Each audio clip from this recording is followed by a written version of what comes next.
বন্ধন bank ৰাজ্যখনৰ দৰিদ্ৰ নিবনুৱাৰ বাবে পৰিগণিত হৈছে বন্ধু হিচাপে।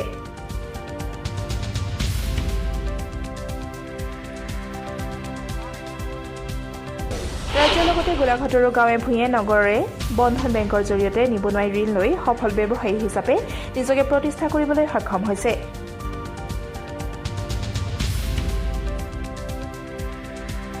এয়া গোলাঘাটৰ অসামৰিক চিকিৎসালয়ৰ কাষত ৰফিকুল ইছলামৰ ব্যৱসায়ীস্থলী।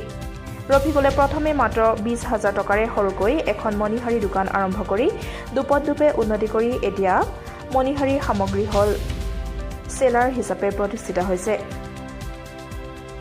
একেদৰে গোলাঘাটৰ জোনাকী নগৰৰ বিমান গগৈয়ে প্ৰথমে 50,000 টকাৰ ঋণ লৈ তেওঁ চাহৰ হোটেল আৰম্ভ কৰি পত্নী দেৱযানী গগৈৰ সহযোগত উন্নতি কৰি ঋণ পৰিশোধ কৰি পিছত ক্ৰমে 1 লাখ আৰু 1.5 লাখ টকাৰ ঋণ লয় আৰু হোটেলখন পকীকৈ সজাৰ উদ্দেশ্যে এডোখৰ মাটিও ক্ৰয় কৰিবলৈ সক্ষম হয়। দেৱযানীৰ কাষতে আছে মৃগেন হাজৰিকাৰ দোকানখন।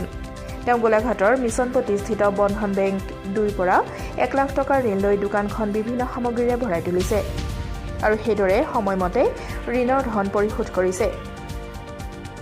মৃগেন হাজৰিকাই 50,000 টকাৰ ঋণ লৈ তেওঁৰ খালী হৈ থকা দোকানখনত ইলেক্ট্ৰিকেল সামগ্ৰীৰে ভৰাই তুলি যথেষ্টখিনি উপকৃত হৈছে। বন্ধনৰ পৰা লোন লৈ আৰম্ভ কৰা এই সকল পুৰুষ মহিলা এতিয়া বহুতৰ বাবে আদৰ্শ হৈ পৰিছে।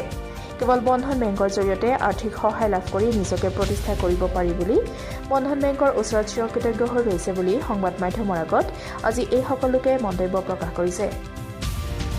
আমি উপস্থিত আছোঁ গোলাঘাটৰ হস্পিটেল ৰোডত আৰু ইয়াতে বন্ধন বেংকৰ লোন লৈ বন্ধন বেংকৰ পৰা ঋণ লৈ ৰফিকুল ইছলাম নামৰ এজন লোকে নিজকে স্বাৱলম্বী হৈছে। তেওঁ ক্ৰমান্বয়ে অতি কম পৰিমাণৰ প্ৰথম অৱস্থাত অতি কম পৰিমাণৰ ধন বিনিয়োগ কৰিছিল আৰু তেওঁ সময়ে সময়ে ধাৰ মাৰি বন্ধন বেংকৰ ধাৰ মাৰি তেওঁ পুনৰ তেওঁ ব্যৱসায়টো বহল কৰিবলৈ ল'লে আৰু তেওঁ এতিয়া এজন প্ৰতিষ্ঠিত হ'লচেল হিচাপে পৰিগণিত হৈছে। আহক চাওঁ আমি ভিতৰত ৰফিকুল ইছলামে কেনেদৰে বন্ধন বেংকৰ সহায়ত তেওঁ দুপদূপে উন্নতি কৰিছে। এইজনেই সেইজন যিজনৰ কথা কৈ ইতিমধ্যে আমি উল্লেখ কৰিলোঁ, ৰফিকুল ইছলাম। তেখেতৰ পৰা আমি জানিম গোলাঘাটৰ বন্ধন বেংকৰ মিছন প্ৰতিষ্ঠিত বন্ধন বেংকৰ পৰা তেওঁ ঋণ লৈছিলে আৰু কেনেদৰে কি পৰ্যায়ত তেওঁ এতিয়া আছে আৰু কিমান মূলধনৰ পৰা তেওঁ এই হ'লচেলৰ ব্যৱসায় আৰম্ভ কৰিছিলে মণিহাৰী সামগ্ৰী তেওঁৰ পৰা জানিম। মই প্ৰথমত লৈছিলোঁ আপোনাৰ 20,000 টকা। 20,000 টকাৰ পৰা তাৰপিছত ল'লোঁ 40,000 টকা। ক'ৰ পৰা লৈছিলে? আপোনাৰ এই 2 নম্বৰ এই বন্ধন বেংকৰ মিছনপট্টিৰ পৰা।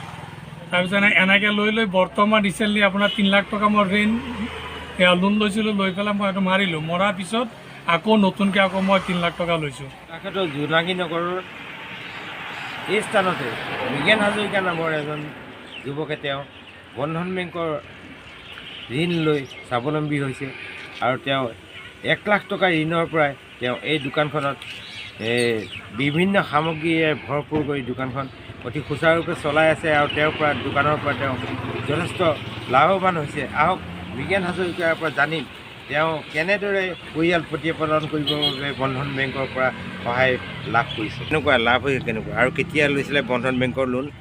বন্ধন বেংকৰ মোৰ এতিয়া এবছৰেই হ'ব আৰু লোৱা। হয় আৰু 3টা আছে শেষ হ'বৰ কাৰণে। কিমান লৈছিলে? 1 লাখ টকা। কেতিয়া লৈছিলে?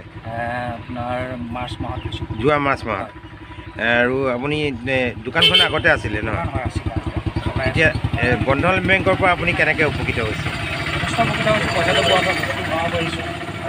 বস্তু ভৰোৱাৰ লগে লগে বিক্ৰীও আহিছে। বিক্ৰী আহিছে। যথেষ্ট উপকৃত হৈছোঁ।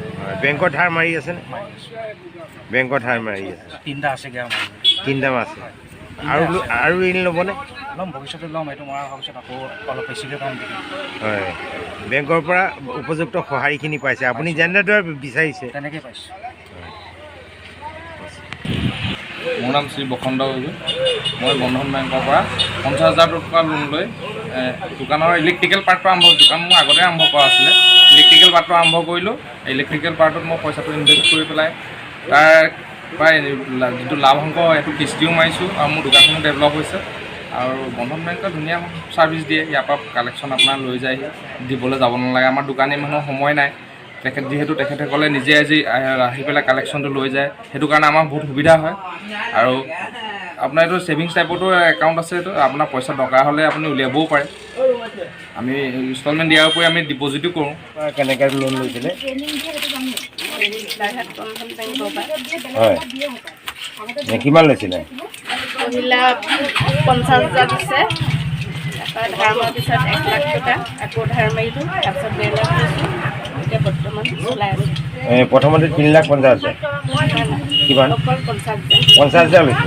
50,000 পৰা আপোনালোকে মানে ধাৰ মাৰি আকৌ লোন লৈ মানে এতিয়া হোটেলখন কেনেকৈ চলিছে আপোনাৰ? ভালে চলি আছে, সেয়া পইচাই অলপমান মাটি চাটি ভৰালোঁ, মাটি অকণমান লোৱা হ'ল। মাটি ল'লে? হয়, দোকানৰ কাৰণে যেনিবা বন্ধন বেংকৰ পৰা আপুনি উপকৃত হৈছে? কৈছোঁ। মানে গোলাঘাটৰ মিছনপট্টি বন্ধন বেংকৰ পৰা লৈছে নহয়? হয় হয়, আপোনাৰ নামটো কি? দেৱজানী গগৈ, কাৰ নামত আছিলে লোন? মিষ্টাৰ নামত, মিষ্টাৰ নামত? মিষ্টাৰ নাম বিমান গগৈ। বিমান গগৈ।